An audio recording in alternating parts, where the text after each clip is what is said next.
lovely, lovely. Welcome back, Sunrisers. Hope you are definitely having a great morning. And I wanted to also say happy birthday belatedly to the very beautiful, the very stunning, effervescent Juliet Samantha Cuthbert Flynn. Ah, yes. She's Girl, celebrating 61.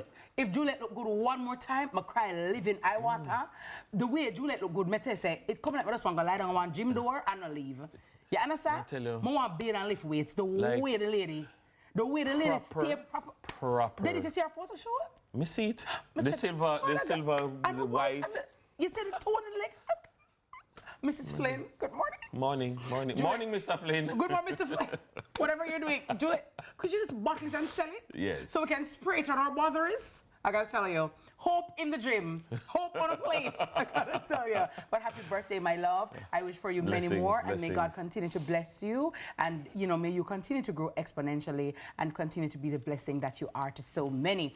And talking about blessing, this gentleman is a blessing and wants to be a blessing to many with hope on a plate. And definitely, it's the foundation that aims to combat hunger and food insecurity to people in need, along with feeding the homeless in the same breath, while spreading awareness to mental health, and to remind people that they are not alone, regardless of the situation. Founder and managing director of Hope on a Plate, Akeem Nesbeth, joins us this morning to share more about the work of his foundation and his upcoming Easter drive. Good morning, Akeem. How are you? Hi, how are you doing, Akeem? I'm awesome. Hope on a Plate. That is it. I love to see young persons with these kinds of initiatives because it tells me that not every young people or every young person's the eye glam bad. Because there's this idea that this young generation, they have no social conscience.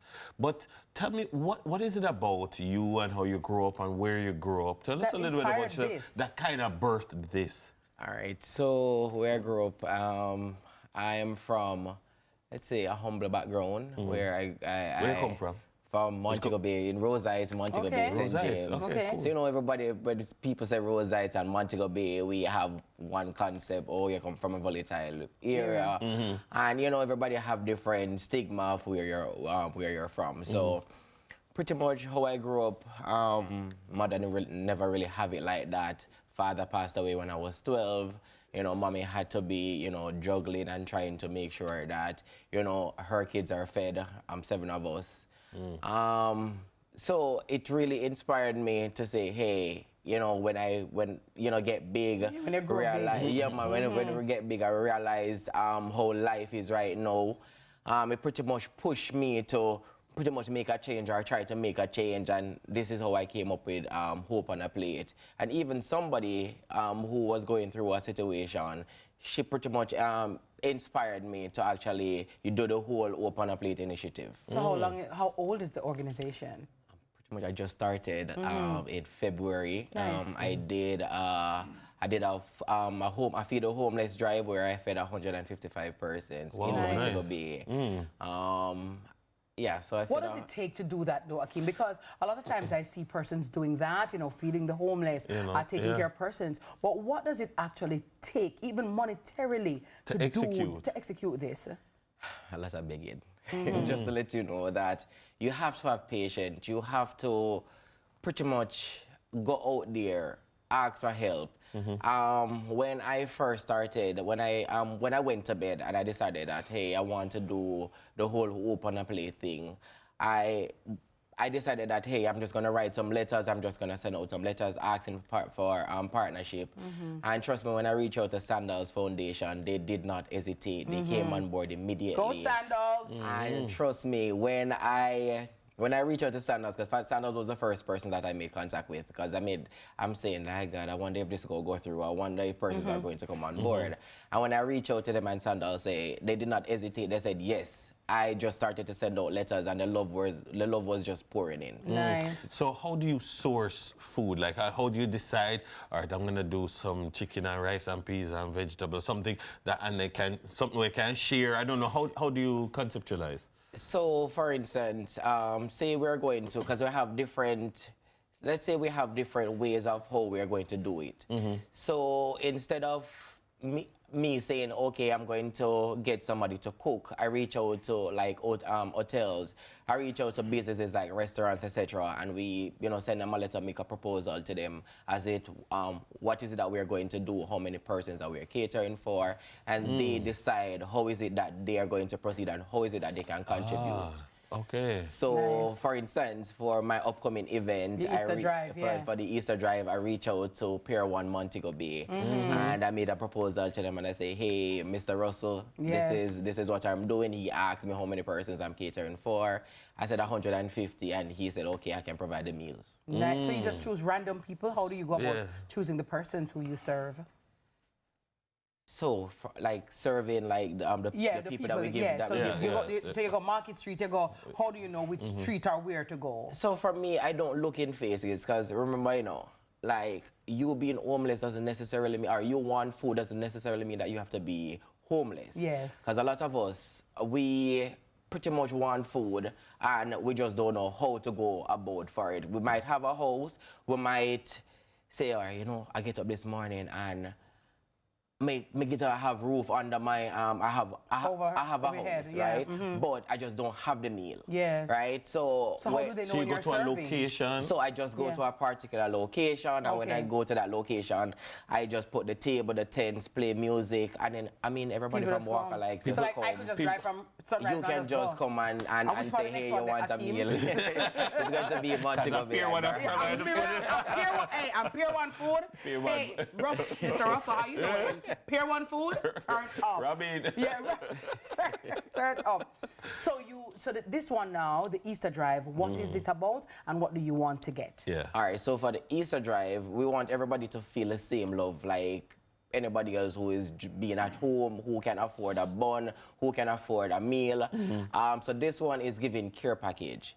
Because while I understand that, yes, I can provide a meal to you today, but I'm looking at it to say, how is it that, all right, say I provide a meal today, but how would you get meal tomorrow?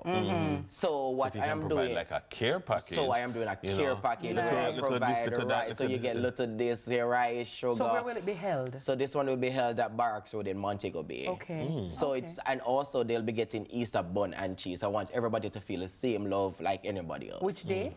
On the 20th, which is a Sunday, so it's Easter Sunday. Easter Sunday. Okay, so Easter Sunday, Barracks Road in Montego Bay. And for someone to go in right now, like Tango, or anybody who is watching, overseas people who want to contribute, because sometimes then people want to give, people want to serve, but they don't want to do it themselves, but they are willing to contribute to an organization like Hope on a Plate. How can they contact you? I mean, they can reach out to me via email, which is nesbetakeem453@gmail.com, or my contact number, which is 876-425-4939. Also, what I made mention of, I know most persons, as what you made mention, most persons don't have it monetarily.